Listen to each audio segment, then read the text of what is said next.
Few people know the power of television testimony like Phillip Schofield. For more than 40 years, he has been central to our national life. But last week, he left his job on This Morning on ITV amid a blaze of headlines and allegations. In response to newspaper inquiries, Schofield has now admitted that he had an unwise but not illegal relationship with a younger member of staff on This Morning. The younger man was 15 when they met, but 20, Schofield says, when the relationship became sexual. In the past week, there has been an avalanche of newspaper stories and social media speculation and abuse. Now, Phillip Schofield wants to tell his side of the story, and I want to ask him some questions on your behalf. Phillip, thank you for speaking to me and to the BBC. You've had quite the week. How are you?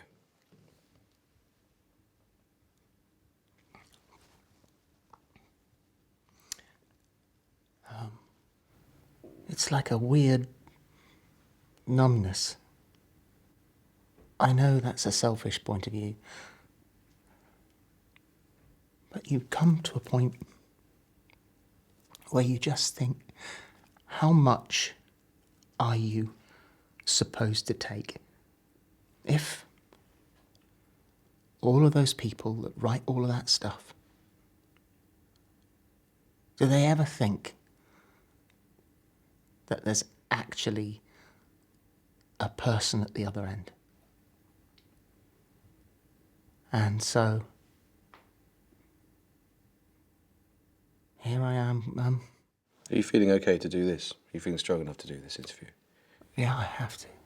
Why? Why do you want to do this interview? Because there is an innocent person here who didn't do anything wrong, who is vulnerable and probably feels like I do. Yeah, a lot of my questions are going to be uncomfortable and, let's face it, intrusive, but you've chosen this opportunity to tell your side of the story. And there are questions that your viewers, all the people who supported you over the years, including your family, will want answers to.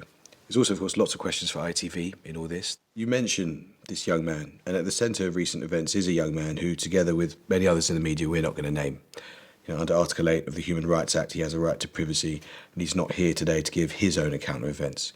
When did you last speak to him? As I engaged the lawyer for him. He needed independent support, and so that was the last time. Is that a few weeks ago now? Yeah, a couple of weeks. Okay. When you say that you engage his lawyer, do you mean you're paying for the independent legal advice that he's getting? Okay. When did you first meet this young man in question? What were the circumstances? I was invited by a friend of mine to go to a school, something I've done thousands of times. Whether it was immediately or sometime after, he said, will you follow him on Twitter because he's a fan? So I said, yeah, sure, no problem, which I did. And he probably came back saying thanks for the follow. And he was, what, 15 at the time? Yeah. I follow 11,300 people, and in all the time I've been on Twitter, there has never been any whiff of impropriety. So he followed you on Twitter, you followed him back. Did you start having a sort of email exchange or direct message exchange of any kind? Hardly at all. It was just all the way through, just on and off. And then he asked if he could visit the studios, work experience type of thing. I said, well, you come down and have a look for sure, which he did. How old was he when he made that first, there's two stages there. How old was he when he first said to you, I'm interested in television? Was he 18 by that point? 19 then, I would think. He was 19 by then. And then when he said, could I come and have work experience, he would have been older than 19. Well, just a more or less about the same time, because I'd organised it.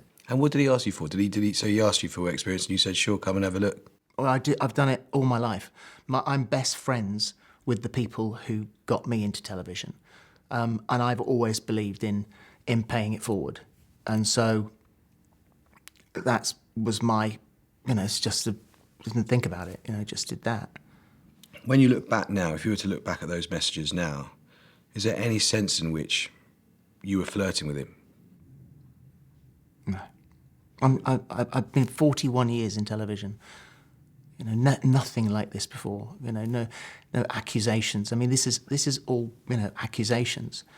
Which is why I want to put them to you. And so if you're honest now, again, brutally honest, if you think back to that, because a lot's happened since then, it's a long time ago, but if you think back to those initial interactions, was there any element of it which was sexual? No. So there'd been a period of several years when you didn't meet him? Yeah. Yeah, I hadn't seen him.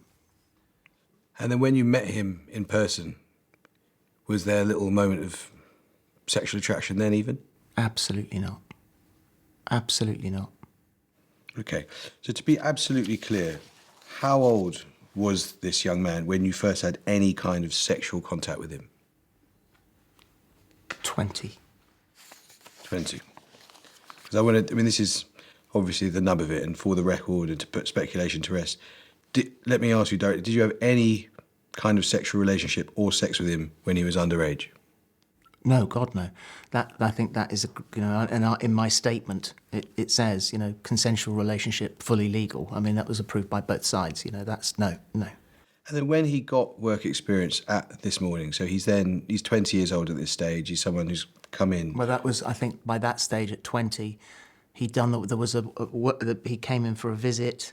We went out because he was going to be picked up and I was worried that he might be on his own. So I said, well, we'll wait, let's go have a bite to eat.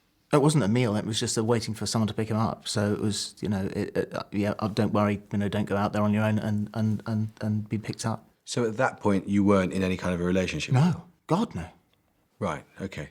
How long after that, was it that you had the beginnings of a sexual relationship with him? He'd been working at the show for a few months, and we become mates. We were mates. You know, around the studios, you hang out together, you know, you chat to each other, that sort of stuff. And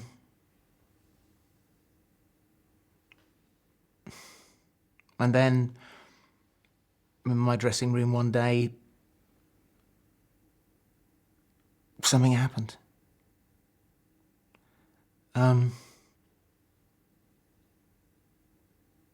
Which, you know, obviously I will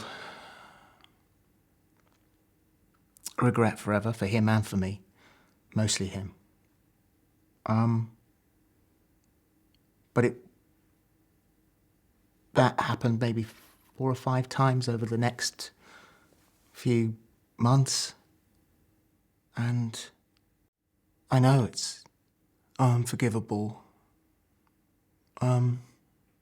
But we weren't boyfriends, we weren't in a relationship. I was really in a mess with my own sexuality at the time. And it just happened. How old was he at this stage? 20, 21. And how else were you trying to help him? What else were you doing to help him with This Morning? Did you help him in terms of getting a show reel? Did you help him meat people? Because he had a lot of access. I did a show, I helped him, and I think that this might have been before there'd been any contact. I helped him put his show reel together. So after he gets work experience at This Morning... He's now got a job. So he was then given a job on his own merits because he was very good at his job. Everybody loved him and worked very, very hard. Yeah, I mean, it's clear from the testimony that lots of people have given him he's a hugely talented and capable young man. Massively talented, yeah. Just before we get into the relationship and what happened after that moment in the dressing room, if we go back, because you were very specific in your wording in your statement about how the relationship was unwise but not illegal, and the question is of legality centres around your relationship with him before he was 18. Just be really clear, your relationship between when you met him when he was 15 and then when he was 18 was occasional direct messages, no pictures of each other sent to each other, occasional direct messages, and you would say that that wasn't really flirtatious at all. Just work-related, just, you know, career advice, career help. And no sort of sexual forwardness at all in any of that stuff? Okay. How long did you then have a relationship with him which was sexual in nature? as I said, it probably happened 5 times, maybe 6 times, but nothing more than that. So when did your relationship with him end and why? I was, at the time, really beginning to get into a very poor mental state with my own sexuality. And I thought that was bad, nothing like this. And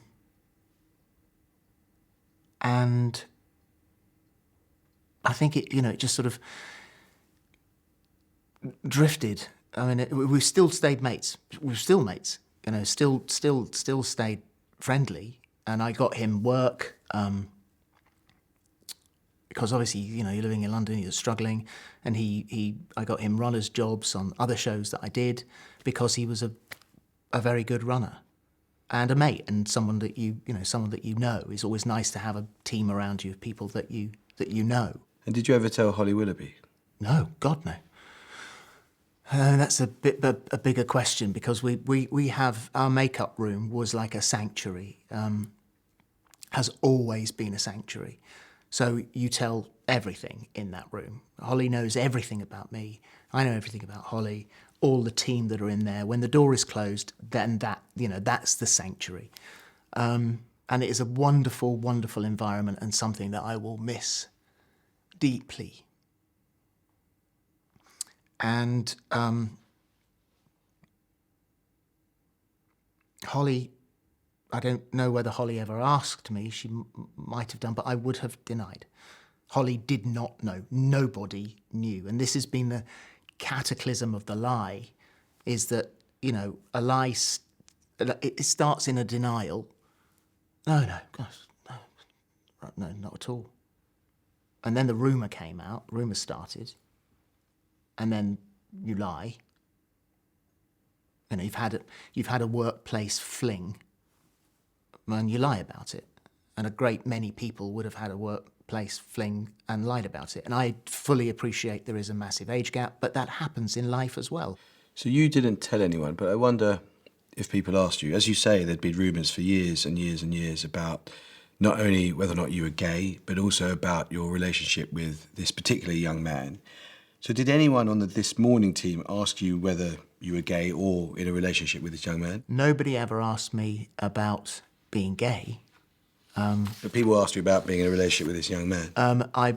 When the rumour got bigger, then we were both asked. And people would say the circumstances are as follows here. You met someone who was a child, you were in a position of power over them, you used your power eventually to give them something they craved, which was a shot at a job in the media, you nurtured a relationship, and then that relationship became sexual. And they might ask, what's the difference between that and grooming? Well, I would say that your initial list of things was not right anyway. Tell me, why? Because it was a totally innocent picture, a totally innocent Twitter follow, of which I follow 11,400 people, and then it was a completely innocent backwards and forwards over a period of time about a job, about careers. You do that. What's wrong with that? What's wrong with talking to someone, no matter what age they are? Does that mean that if you're following anyone on Twitter that you absolutely don't talk to anybody else or you don't give advice? So I disagree with the summation that you just gave, because that does paint a very grave picture. In which case, why do you say it was unwise? Because you're clearly sensitive to the power differential, and you're clearly mindful of the dangers of abuse of power. The brief communications backwards and forwards, up to the point that he came to work on this morning, I think was just chat.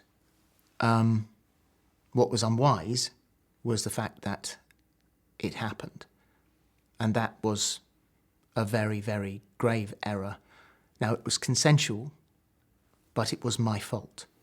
Why? Because I shouldn't have done it. I shouldn't have done it. It is entirely my...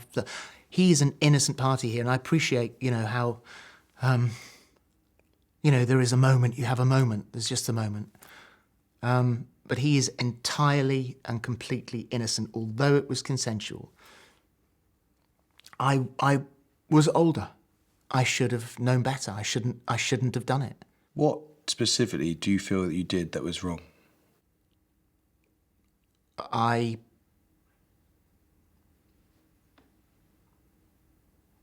kissed someone in the workplace, which led on to a little bit more.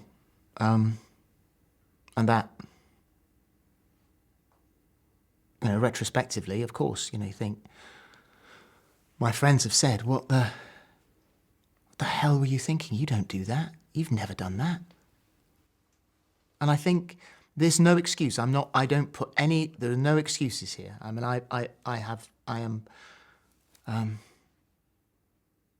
it's my fault. But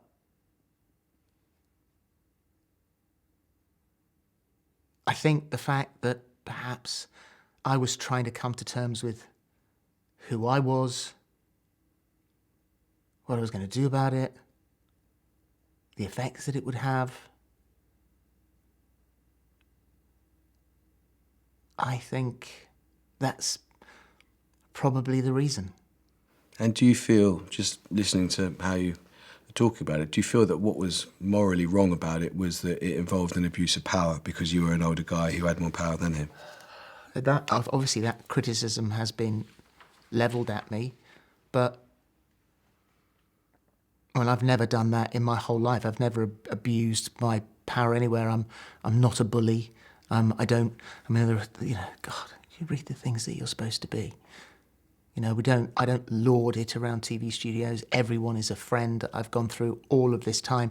Most of the messages I've got are from people that I work with saying, "Oh my God, I can't believe they're saying this. I mean, we love working with you." I snapped once around about the time that I was coming out. I snapped at one of our producers, and after the meeting, I immediately got up, went to her, and apologised. It's not me. I don't do that. I'm not rude on the studio floor.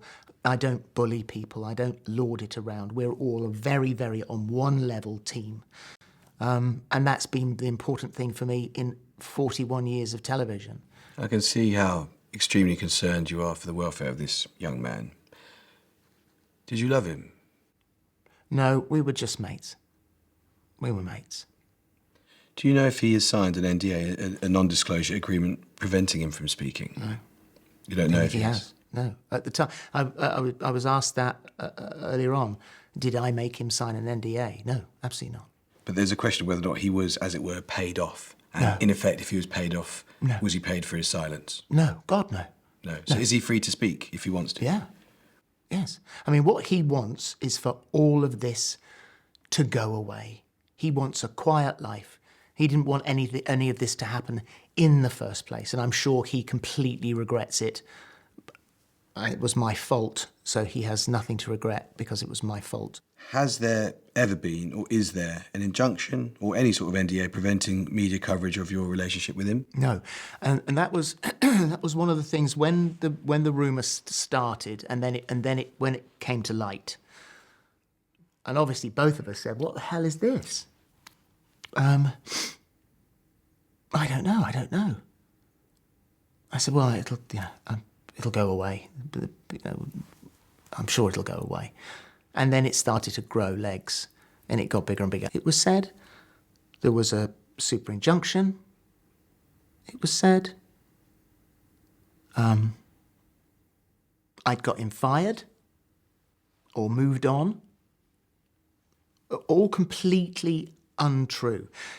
You work in television. You know the way the process works. No, you can't have someone moved on without it going through a whole team of people, the line of command. Why would this happen? I actually spoke to him the night before, or texted, either the night before or the morning of I came out and said, I'm going to come out tomorrow. And he said, "Oh my God, amazing. God, that's brave. Well done. I hope it goes okay."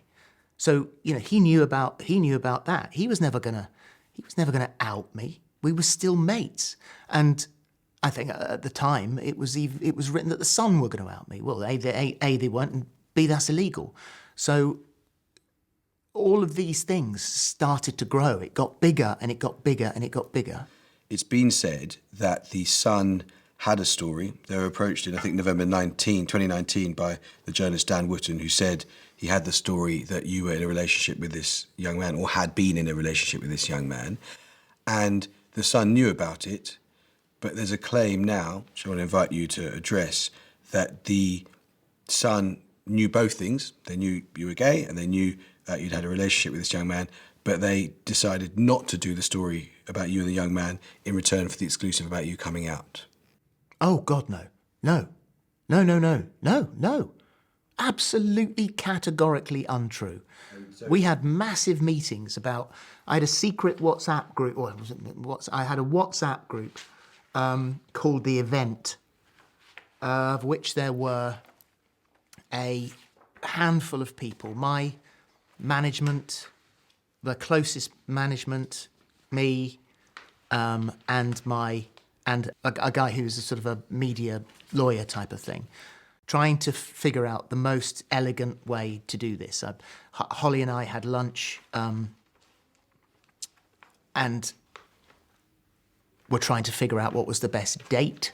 And then I was advised, when you do it, obviously this is going to be, it's going to be big news, you should really have an interview afterwards. And it was suggested to me that, you know, the Sun would be the paper to go to. Okay, so let me put directly what Dan Wootton says that you can debunk if you wish to. Dan Wootton said, he now works at GB News, a decision had been made for the newspaper to have a closer relationship with ITV, and as part of that closer relationship, the Sun was offered ringside seats and an exclusive interview for this coming out announcement. As a result, obviously the Sun, wouldn't run a story about the young runner. It was prompted by Phillip. That is categorically untrue. And I've got to say, there are a great many things that have been said that are categorically untrue. Now, I have nothing against Dan, and now I've actually brought myself down to a far, far greater degree than you could ever have done. I have brought myself down. I am done.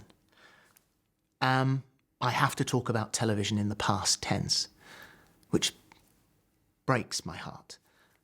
But it continues. And it is relentless, and it is day after day after day after day. And if you do that, if you don't think that that is going to have the most catastrophic effect on someone's mind, what do you want me to die? Because that's where I am. I have lost everything. My girls saved my life.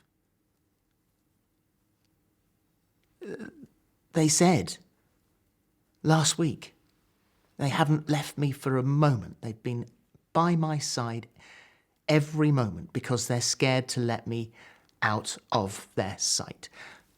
What is that like for daughters to have to go through something like that?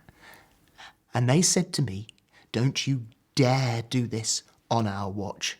We're supposed to be looking after you. And if my girls hadn't been there, I wouldn't be here because I don't see a future. And so how much do you want a man to take? And are you truly only happy when he's dead? And this is how Caroline Flack felt. And it didn't stop. And I know I've done something wrong. I know I've done something wrong. I've owned up to doing something wrong.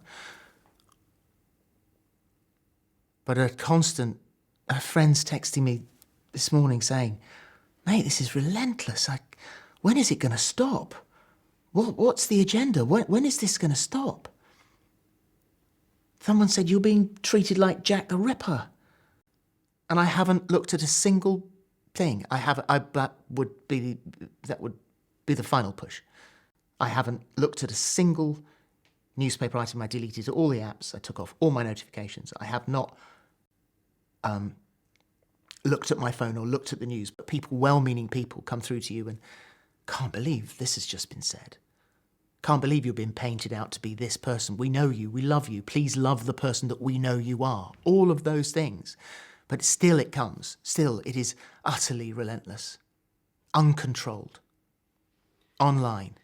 Why is all this coming out now, Philip? What was the catalyst? What changed? It got too big. The lie got too big for both of us. It just got enormous. It was growing and growing and growing, and it crossed over from online to mainstream news, and that had to stop for his mental health. It had to stop. ITV's position is that they've only put out one statement about all this. They say they investigated allegations of an improper relationship, and they were told by both you and the young man that there was no relationship. In retrospect, was that investigation a sham? Because it clearly didn't get to the truth, did it? I think if you have two people who are lying, then what can you do? But what did that investigation amount to? I mean, was it just a phone call to you and a phone call to the young man? Was it sort of a proper sort of independent? I think he was asked quite a bit. I was asked a couple of times. So, you know, it's and it wasn't formal. But yeah, I mean, I think, bearing in mind that there were two people who were absolutely intransigent in their denial, that it would have been pretty hard. And so did you coordinate your responses together to make sure the lie didn't get out? No. He lied independently, you lied independently. He didn't ever want his name out there. He just wanted it all to go away. But some people are saying, have said, that it stretches credulity to suggest that people at the top of ITV wouldn't have known about your relationship with this young man. It was pretty well known that the two of you were close, and people had specifically raised this with the bosses of ITV. And people would say it's quite a short journey from that to saying they should have done a proper and more thorough investigation and they should have got to the truth. Isn't that a reasonable thing for people to say, given we're talking about abuse of power, potentially, given we're talking about workplace culture, in an era where workplace culture is under the spotlight as never before? Yes, yeah. They should have, okay. Yeah, yeah. And you've been very clear about something else which you want to correct, which is, let me ask you directly, did you speak to anyone at all at ITV about moving this young man onto another programme? Absolutely, categorically not. He was a really good colleague, runner, like very good. And so he applied to go to Loose Women and got the job entirely on his own merits. And I can remember him coming to me and saying, "Mate, I'm going to Loose Women." And I said, "That's fantastic. That's so the brilliant." suggestion that ITV moved him to solve a problem that they had festering on this morning is untrue. I do not believe there is any truth in that at all. Okay. Dame Karen McCall, I don't know if you've seen, given you've turned off all the apps on your phone, but she's told staff at ITV they've instructed a barrister to carry out an external review of the facts following your statement and departure. Will you comply with that external review if asked? Yeah, yes. Okay. When, in February 2020, ITV investigated whether you were having a relationship, they failed to get to the truth. When Dr. Ranj Singh, who's a regular guest on the show for many, many years, made a formal complaint to the bosses of ITV about toxicity on this morning, which I know we should discuss, they appointed an external independent advisor to do a review who found, and I quote, "no evidence of bullying and discrimination." What would you say to those people who say, given that record, it's quite hard to have confidence in this latest review from ITV? You just hope that it will be thorough, and I will also point out that I don't know. Some people perhaps may be toxic and see toxicity everywhere because that's the lens that they're looking at the world. There is no toxicity. There is no bullying. There is no discrimination at this morning. You said in your statement on Instagram that there is no toxicity at this morning, and it's clear listening to you that something you really want. You're clearly very protective of a programme that you worked on for 20 years, and understandably so, because that programme's reputation has taken a very severe hit. If there is no toxicity at this morning, why would Dr. Ranj Singh have felt compelled to make a formal complaint at the highest levels of ITV about some particular individual's behaviour, and as he described it, the environment at this morning? Why would former staffers be contacting Eamon Holmes, who I know is not running to be president of your fan club at the moment, but why would former staffers be contacting him to say that they signed non-disclosure agreements to, and I quote, "cover up the bullying and power abuse"? I mean, that sounds pretty toxic. I mean, I am obviously unaware of any of that. I mean, all of that goes on elsewhere. All I see is angry people shouting about a show they're not on anymore. So why do you think, you asked a moment ago, what it is that people want to see? They're seeing you lose your job. They're watching you now suffer. Why do you think lots of people do seem to have it in for you? Are you toxic to them? God, I hope not.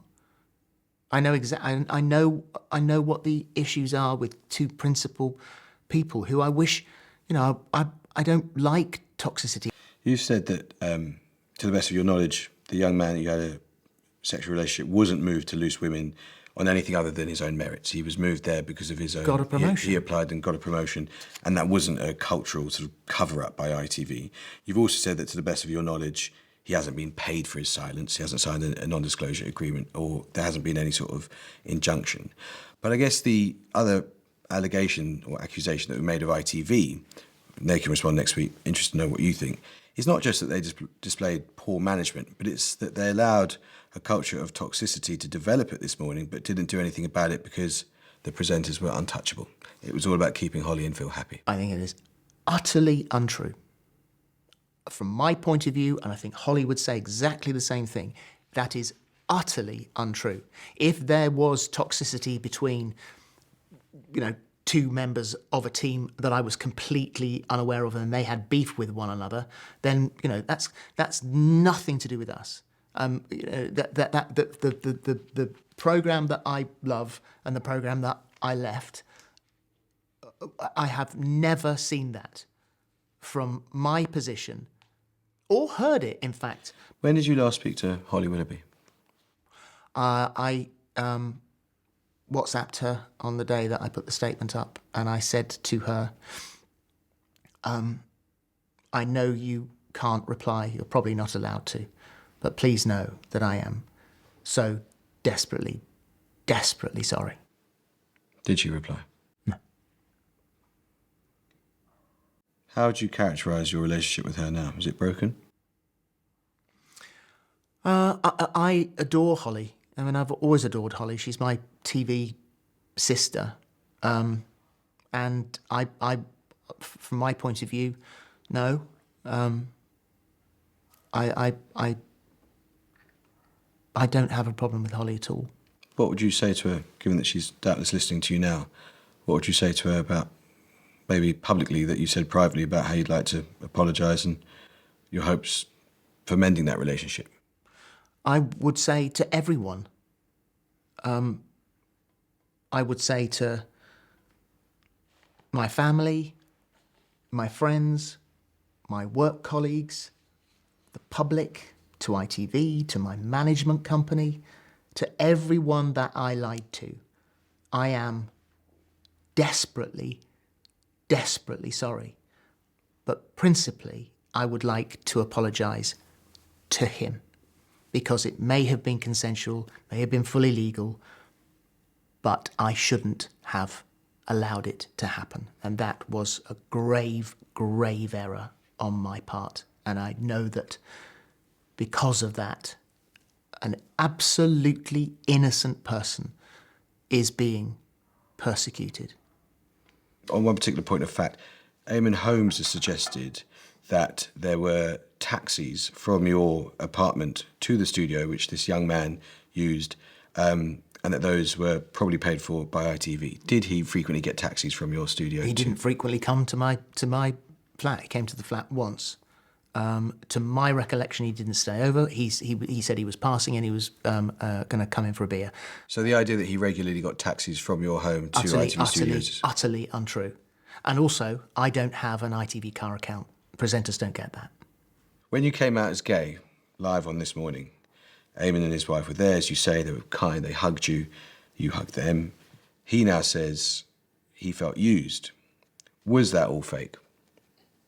That's the implication of what he's saying, that there was this artifice to that day and that he was being used for a kind of reputational enhancement for you. You come out as gay as a reputational enhancement. I think that in itself speaks. When did you know you were gay? I spoke to my therapist about this because I had a wonderful marriage, have a wonderful marriage. Not brilliant right now. With an incredibly supportive wife and 2 beautiful children who had the most amazing time as a family. Us 4 is who we are. And something started to trip me up, and I couldn't figure out what it was. And my therapist has said, you can become aware. Things change. And over a period of time, it was a kernel, and it grew bigger and bigger and bigger and bigger until I was really mentally struggling and like deeply mentally struggling. And my relationship with my colleague coincided with that moment. That is not an excuse. I make no excuses. Do you mind me asking if that was your first gay relationship, or had you had gay flings or sexual experiences before then? I think this interview is not about other experiences. And it's obviously one of the hardest things that anyone who's gay can go through. Why did you come out when you did? You said nobody forced your hand, but why did you come out on the sofa Because when it you had did? got to the point where I weighed 9.5 stone. It was utterly torturing me. I couldn't sleep, I couldn't eat. And I wanted to be brave. I spoke through it with the family, who have all been incredible. Let's come to some closing thoughts. Do you feel, mindful as I am that you are very concerned about the welfare of one particular person, do you feel a victim in all this? No. I feel a victim of hate after the event. And I think that there'll be a lot of people watching this thinking, how dare you? It would be easier for me to say, I don't feel like a victim. What I feel a victim of is spun areas of non-factual information and gossip and nastiness. But I don't look anymore. I've already told you how I feel, and I'm not in television anymore. Well, you lived a lie, and with a lie, and you lived with a secret life for a long time. And they say the truth sets you free. So for all the stress that you've been lived with, do you feel at least slightly liberated by speaking out today? I'm glad that it's not a lie anymore. But if I could have taken the whole full brunt of this without an innocent man being hauled alongside, then fair play. But the fact that an innocent man, his friends, his family, the association is questioned. Everything has been questioned because you can say anything online. Well, there are a lot of lies on social media, and there are a lot of lies about you. But I've got to ask, there are people who'd say, given he lied and lied in the past, why should we believe him today? Well, I only my friends and family need to worry about that, because you don't have to worry about what I say anymore, do you? I'll just be saying that to the garden. Have you been abandoned by a lot of people that you were close to? Yes, but interestingly, I have also... It's been a very fine mesh of friends, and it's interesting to see who came through, and it's also interesting the new friends I've made, because there are a lot of people who I've never really spoken to in my world, who have reached out and been amazing. And one very prominent public figure phoned me the other day and said, I wanted to check that you were okay. I have never seen such homophobia in my life. Why do you think this coverage has been homophobic? If it was a heterosexual relationship, then, it would have been a bit of nudge, nudge, wink, wink. If it's a gay relationship, then suddenly it raises eyebrows. It's wrong. It's wrong. People do find each other attractive in different age groups. I mean, it does happen, but it's the mere fact that this is so gigantic. And I appreciate the workplace and and the history. I get that, but it's the fact that it's so massive is predominantly homophobia. Is this the tip of the iceberg? Are there more allegations and revelations to come, or as far as you're concerned, It was my biggest, sorriest secret. Where do you think your career goes from here? Nowhere. You were brandishing your wedding ring, and I'd read that you had separated. Are you? We are separated, but we're very much together. What would you like to say to her? Oh my God. Can you imagine how difficult that conversation was? Well, perhaps this one's slightly easier. She's not here, so you can... No, I mean, I will never,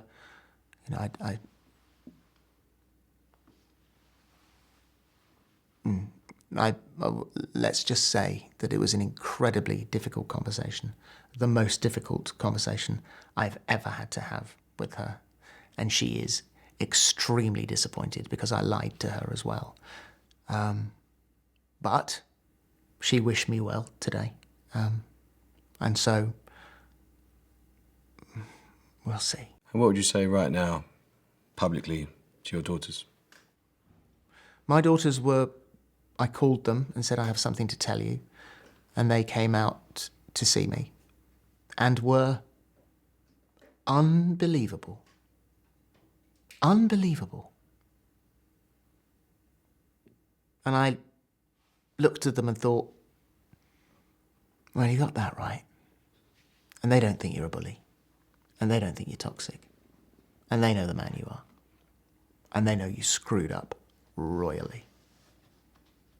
And finally, what would you say to the young man in question? I am he to whom I am the most sorry. By getting involved with me, I have